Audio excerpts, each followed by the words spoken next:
You know, I went through how the conscious mind works, how the subconscious, and how the body is an expression of the mind. And as you go through that, if you go through it a few times, you're going to see, yeah, that's exactly what happens. Now, I want you to think of this for a moment.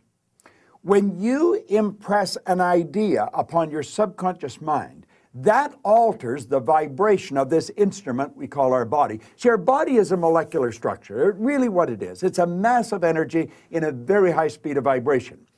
Now, we invented a word to describe our conscious awareness of vibration, and that word is feeling.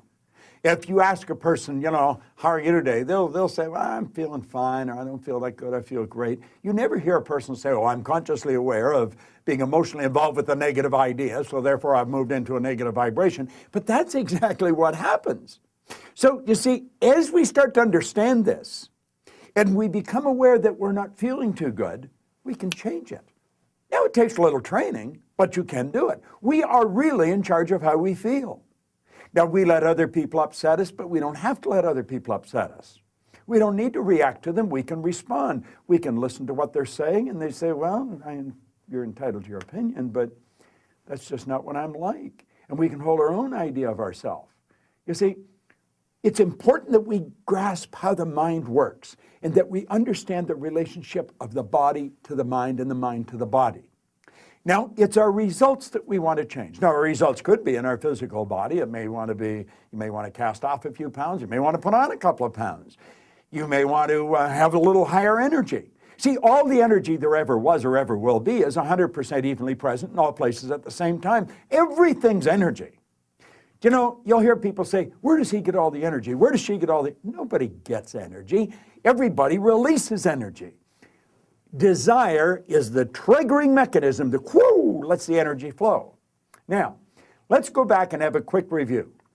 Here you've got the little stick person here. There you've got the conscious mind, and remember, you have the sensory factors hooked up to the conscious mind. And then you have the subconscious mind, and then you have the body. Now, the conscious mind has the ability to choose thoughts. Those thoughts turn into pictures. We turn the pictures over to the subconscious mind, and then the subconscious mind expresses the action, all right? Now, what is the problem? Remember, we said the subconscious mind had no ability to reject. We said the subconscious mind cannot differentiate between what's real and what's imagined. How did we arrive on the scene? I'll tell you.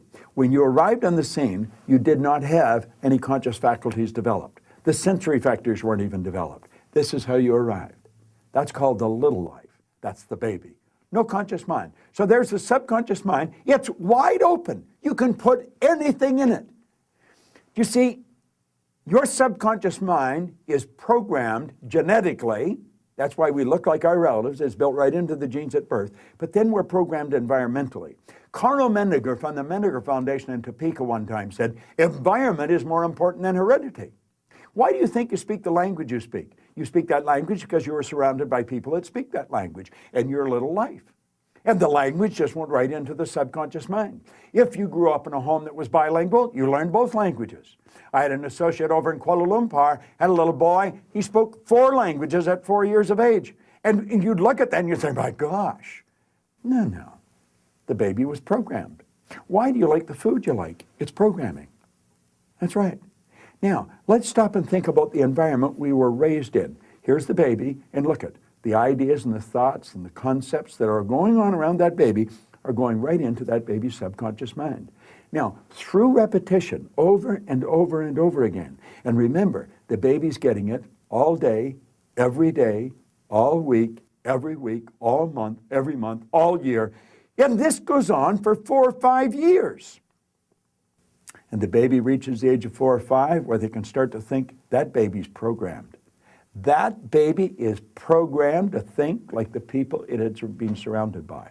If the people that surrounded that baby had gone right through school, the baby will probably grow up and go right through school.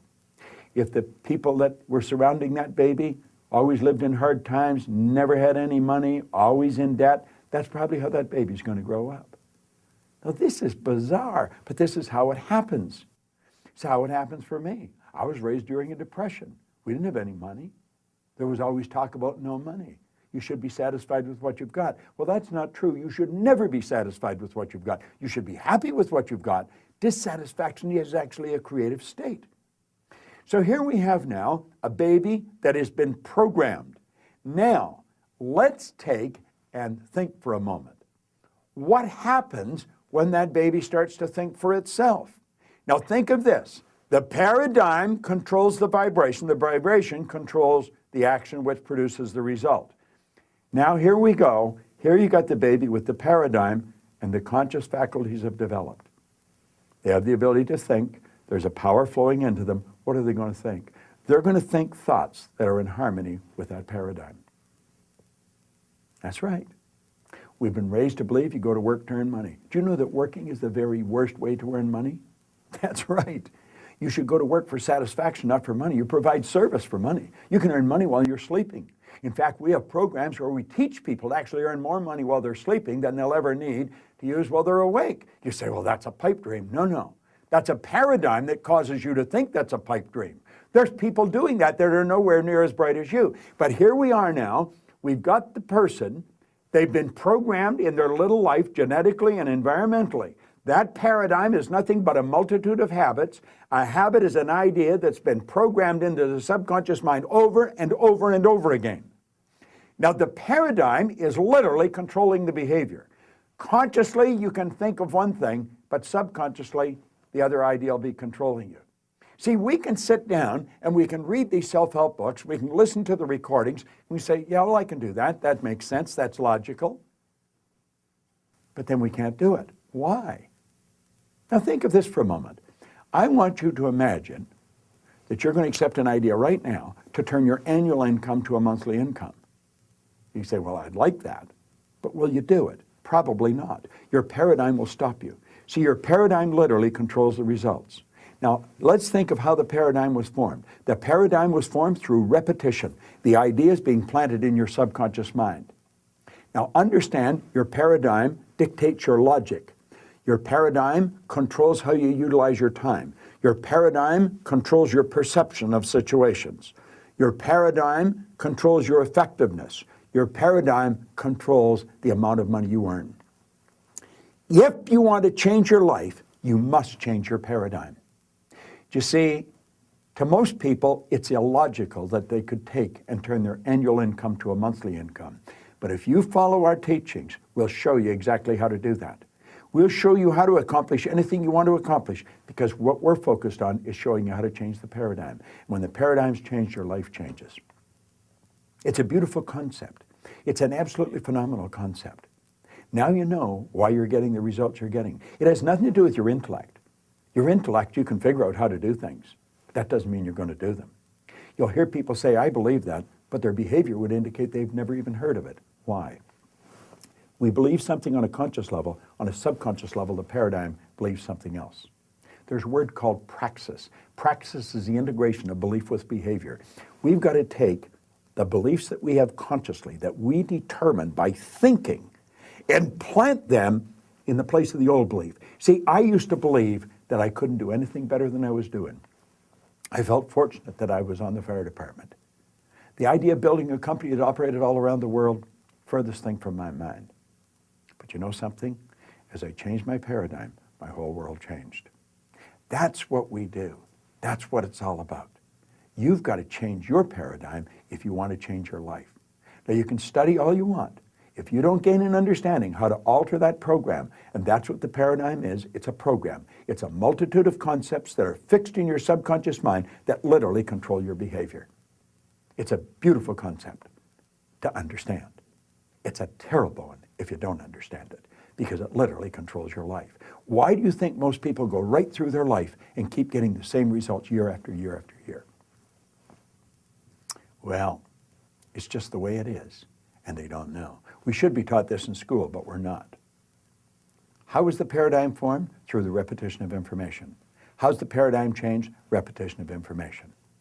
Now let's suppose you're having a difficult time with money. You find that you got more going out than coming in. You've got to change your concept about money. How do you do that? Through the repetition of an idea. That's where affirmations comes in. I'll give you one that I've been using for years. I am so happy and grateful now that money comes to me in increasing quantities through multiple sources on a continuous basis. I am so happy and grateful now that money comes to me in increasing quantities through multiple sources on a continuous basis. You don't just say that once or twice. You've got to repeat that maybe 1,000 times a day, every day for maybe 90 days. And you'll start to change your whole concept about money. Wealthy people all have multiple sources of income. Now, I'm going to tell you what happened to me. I drove around with a battery-operated record player and a long-playing record. And I played it over and over again every day for probably a couple of years.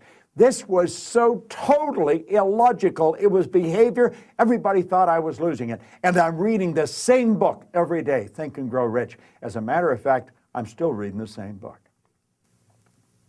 And it was the repetition of Earl Nightingale's information and the book that changed the paradigm. I didn't know what I was doing. I didn't understand what I was doing, but I did it. Do you know, I had a man come up to me in the Waldorf Hotel in New York, the Waldorf Astoria, at the end of a 3-day program, and he said, "Bob, I really want to thank you for what you've just given to me." He said, "For the first time in my life, I've understood how I accomplished what I did." I said, "What did you do?" He said, "I won the gold medal in the decathlon in the Olympics in Melbourne, Australia in 1957. That's right. Milt Campbell. And he said, "I never understood how I did it." He said, "The next time you run a seminar, I want to bring my boys." And he did. Milt and I became great friends. In fact, Milt has a key to our house. He can come stay there anytime he wants. I live in Toronto, he's in New Jersey. But here was the top athlete in the world, a very best athlete in the world. He didn't understand how he got there. Most people that are very accomplished cannot tell you why they are. That's why they are. They've rewritten the program. They changed the paradigm. They might not have understood how they did it, but they did it. That's what our company is all about. We teach people how to change paradigms. I want to thank you for watching this, but I'm going to ask you to share it with other people. Share it with them. Say, "Come and watch this." Start a rapport. Build a rapport with people, you know. It's a great way to live, and this is great information to understand. Thanks for listening. It's Bob Proctor. I enjoy sharing it with you.